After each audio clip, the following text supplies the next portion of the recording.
Hello there YouTube, this is Bad Fat Panda here. I'm going to be bringing you guys a, well, I guess this is a Battlefield Bad Company 2 video. I am using the meta class, and I am playing Port Valdez. We are the defenders in a match of Rush, if you can take all that in.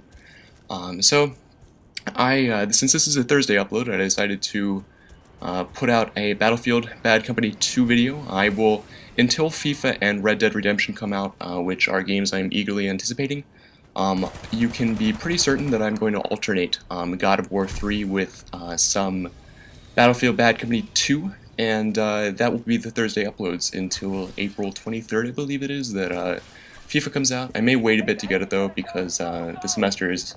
finals are almost there at that point, and I have IPEs and all that shit to take care of. So here, this is pretty much... you can say that Rush is very similar to Demolition in Modern Warfare, because I know a lot of you watching are coming from that and may or may not know how to play and what this is about. It is completely different from Modern Warfare 2 in many aspects. I can get that out of the way. And there was there was a fail. I was actually trying to get that guy over to the left with the defibrillators, which you can do. It's a one-shot kill. It's sort of like a knife. With the defibs with if you're a medic. And so this is a game where I ended up in a squad, and squads are basically a group of 4 people that you will be playing the entire match with. Because of the communication system, you can only communicate with people on your squad, those other 3 members. So it is limiting in a sense, and it causes it's on the forums, the general opinions are that it's not a good thing, but if you think about it, the amount of people that actually talk about useful information on other first-person shooters generally applies to this game. This squad, actually, I realized that they had headphones on. Every single one of them had a headset in the next match when we were attacking, and one of the guys and I was the gunner in a chopper, and he was the driver, and we ended up just completely destroying them on the attacking round. And so it's really good. I got 4 or 5 good games, none that I could really upload besides this one because it's so short. And that's another thing about Battlefield Bad Company 2. The matches are rather long. You will see that this one is only 10 minutes and 56 seconds, and that's including the final end credits with my score. Battlefield Bad Company, the kill-death ratios are not nearly as insane as Modern Warfare 2. You tend to want to play your class, and I die 7 times in this match. I have 13 kills, but I'm the best player on my squad, and I think I get best overall player too on both teams. And that's because I play my class, I revive people, I'm a medic, I put out health packs, and I try and defuse bombs when I need to, and the LMGs in this game, they actually gain accuracy as you keep firing. You can burst them to a certain extent, but if you have a mass of people in front of you, it is quite useful to crouch. You cannot go prone in this game, but it's something that really doesn't detract a lot. Snipers can complain about it all they want, but everything is pretty balanced in this game. I haven't really had any like raging moments where, oh, he killed me with a noob tube, because noob tubes you only get 2 of them. Unless you're an engineer, you're an assault class, so you can pop ammo boxes. It's sort of like the health boxes that a medic can place. But here, this is where everybody camps, so I realized that both of my objectives were good. My team was doing good work, but they weren't in any real danger.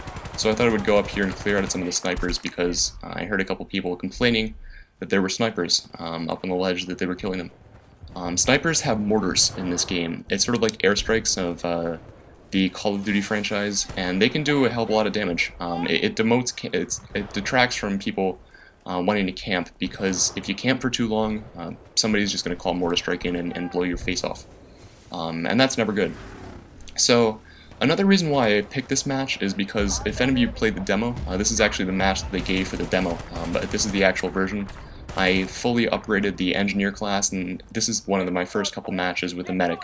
And the medic is quite fun to use, I find. But really, the gameplay varies significantly from Modern Warfare 2.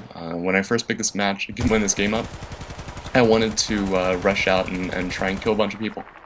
And that really doesn't work. I mean, you have Marathon on for the sake of using a perk that is in COD 4 and trying to translate it to Battlefield. It's like you have a marathon on the entire match. And even though you do, the sprinting system in this game, if you sprint long enough for extended periods of time, you end up having to gradually stop. You don't come to a complete stop and do a 180 and then just start killing people right off the bat. It takes time to do everything in this game, and that's why a lot of commentators, I know of like 2 or 3, I know Wings does, and Rock too, actually speed this up, just take the entire match and pop it up in super fast mode to a certain extent, just a slight amount of time so that the games go a little bit faster and they can cram a little bit more game time in. And here I'm just waiting for my med pack to refill. Everything does have a cooldown on this game. Even the defibrillators have like a knife reload time. Knifing in this game too actually takes an incredible amount of skill. It's very close range that you can use the knife, and the reload time is immense comparative to even the regular knife without a tactical knife or USP knife. On Modern Warfare, it takes a fair amount of time. So here I get my squad filled up, both objectives are safe again, and I go back into here and I try and take some out. Take some snipers out, but it unfortunately doesn't work for me that time, but I'm okay with that. So another thing I'm going to try and do with my uploads is vary the class setups that I use. When you die, you leave your entire class behind. It's not just a rifle with your attachments, it's your rifle with the attachments that you may have on it, but attachments in this game are called specializations, and you have certain slots that you can fill with like 4x zoom scope with basically an ACOG and a red dot sight and such. The meta class, specifically the LMGs in this game, are quite nice with the red dot sight. I see a lot of people rolling with M60 ACOG and Magnum ammo, and that is... A lot of people complain about that being overpowered. I don't really see it. I've gotten killed by it a few times, but it has every gun in this game has recoil. There's not, especially assault rifles, and that's the what's one major inconsistency from COD 4, is that the recoil, the assault rifle special class specialization, whatever you want to call it, the assault rifles in this game have probably the most recoil. And the F2000 actually has not that much recoil, which I found pretty funny. But whatever, they can do whatever they want with this game. But I find that there are certain guns that are in both COD 6 and Battlefield, and while they may look the same, they don't really play the same. I mean, the UMP has a relatively similar fire rate and does good damage for an assault rifle class, for a submachine gun, but it's not as quick killing as other guns, and that's something else that you need to get over in the transition from Battlefield to from Modern Warfare 2 to Battlefield. Sorry, is the fact that guns take a lot longer to kill unless you're using a sniper rifle, and sniper rifles take a lot of skill to use effectively. That's why I don't mind when I get killed by a sniper. It's hard to quickscope. To a certain extent. You can use an ACOG still, and with a T88 or something like that. And the automatic sniper rifles in this game, I still get a bit pissed off when I die because of them. But it's not quite as bad as Modern Warfare 2. But aside from that, it's a great game. It's quite fun. It promotes a lot of team communication, and that's something that you don't find that often on PS3. A lot of people complain that there are noobs on PS3, and commentators that are coming from PS3 and uploading games often get that as flack. But the main reason behind people perceiving others as noobs is because of the lack of communication. PS3s do not come with a headset built in, so not everybody is able to communicate. And in team-based games like Battlefield and team objective games in Modern Warfare 2, that comes across as newbie, because it's really hard for players to communicate and build up a solid strategy to win. So here, this guy, I believe he actually uses a tank to destroy the building, and that crushes the objective.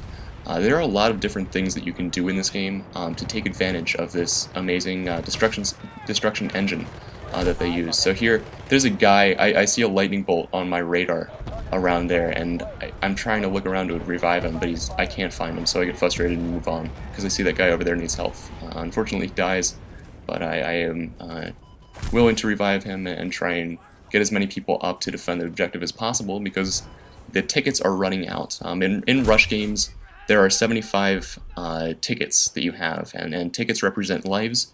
If you die 75 times without a medic reviving you, then basically it's game over, and the defenders win. So a lot of people like to roll the same classes in games like Deathmatch. They all like to roll snipers, but in objective-based games I find that it's relatively even spaced, that people like to use medic, engineer, recon, and assault variably and differing from everybody else, which is always nice. I like diversity in first-person shooters. If you like this, though, feel free to comment, rate, and subscribe, and have a nice